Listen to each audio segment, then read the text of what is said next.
Mother's Day is gonna hurt. We definitely gonna celebrate, all the mothers. We're not gonna get in the way of that. But honestly, anybody that's lost a mother, lost a soulmate, it takes time. It takes time. I don't. They say time heals all wounds. When it comes to your mother or mothers, I don't think that's the case. Let me start here. When I first got on the YouTube wave, or whatever you want to call it, I made something very clear and evident. I said I would never talk about Kim Porter and Sean Diddy Combs' relationship. The reason for that was, one, it started way before I got at the company, obviously. Two, that was their private life and their private business, which children were spawned from that private relationship. And three, most importantly of all, I worked for the company at the time, and I've worked at the company previously for over 17 years. So I found it not in my best interest to start talking about things like that hadn't been the case, and still been the case, that when I was at the job location, I never had this in my dialogue as far as the conversation on a daily basis, their relationship. But with that said, this one time, and this one time only, I'm going to talk about Kim Porter. And I'm going to talk about the hypocrisy of a lot of these vloggers, a lot of you guys that are on Twitter, Instagram, Facebook, Reddit, and a couple other social media vehicles. It seems that you keep Kim Porter in your mouth.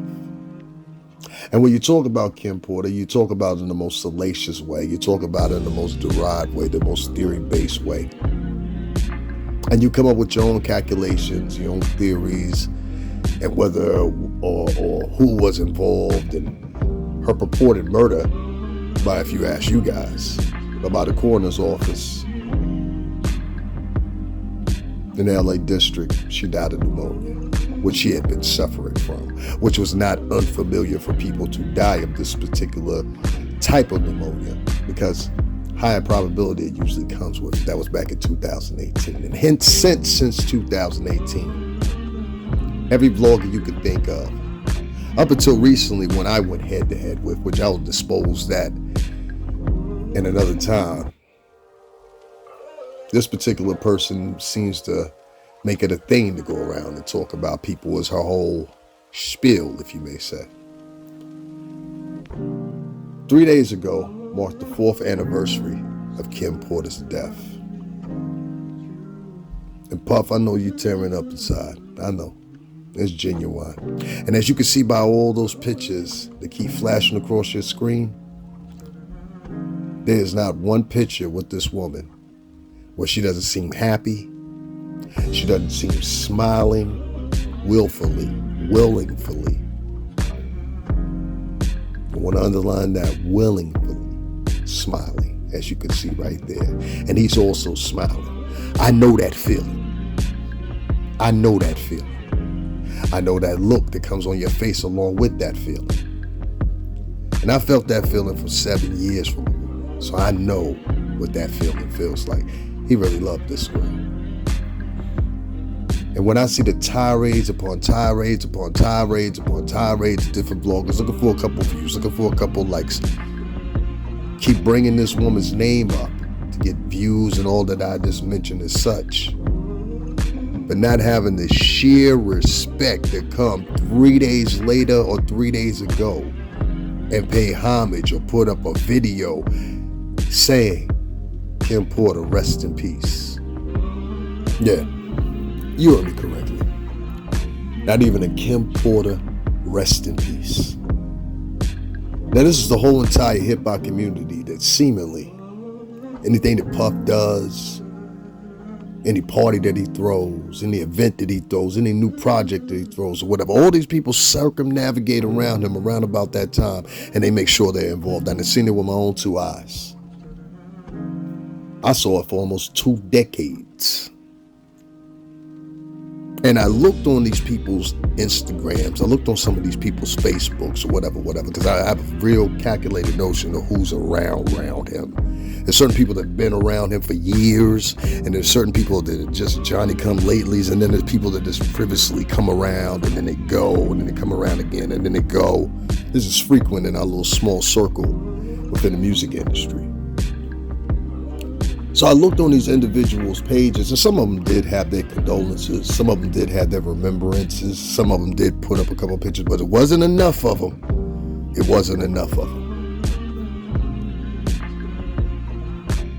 I'm not as mad or upset or feel bewildered by the stars, because I know everybody's got their itineraries. Somebody might have been, picked up the phone and said something.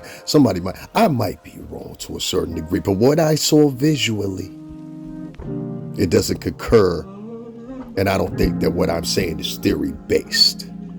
Because nowadays, if you know how Instagram and many of these other different vehicles work, it's about the people seeing what you said or being able to audibly hear what you said. So let's just call that a notion of 50-50, to be fair. These vloggers and certain particular individuals that were once personalities within our diagram of the business, a business I still claim myself to be part of because of my interaction with that business still moving forward. My integrity and my dignity and my heresy and my legacy that depend on this business and me moving forward as an older gentleman as I get into my elder statement years.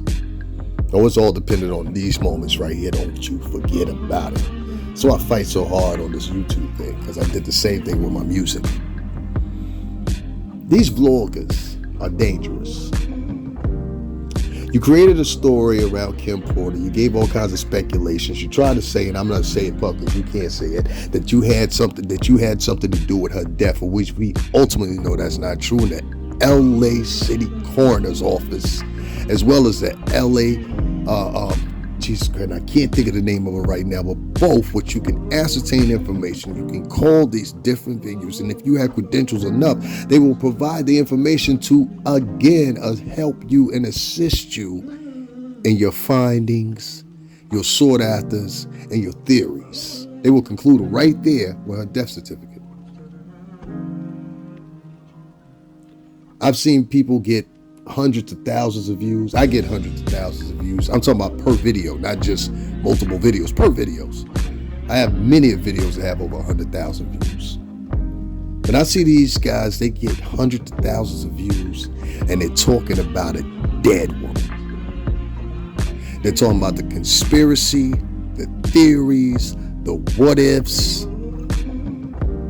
behind a dead woman who's been dead for a significant amount of years, this being her 4th year anniversary of her death just 3 days ago. What were the tributes? What were the talks? What were the vlogs, especially from you individuals that have done series, 2-hour long, 3-hour long, and in one case, a 6-hour long live about Kim Porter? And your speculations you had. Where were you guys then? So I'll conclude this by saying this, because I don't want to get too much into this because I start to get angry. But I will say this. I've been in love with a woman before. A deep love with a woman before. And you see the look on that woman's face? You see the look on his face? That's a look of two people that were in love. They were young. They made some mistakes, and he may have lost her. However he lost her, I don't know. But one thing he didn't lose for was the love that he had inside for, and the kids that she birthed to him and gave him. So the next time you're sitting around, you're talking about Kim Porter, ask yourself in the back of your mind, on her 4th year anniversary of her death, did I say anything? You still got time. The weekend's just here. Talk about that like you talk about everything else. My name is Davin.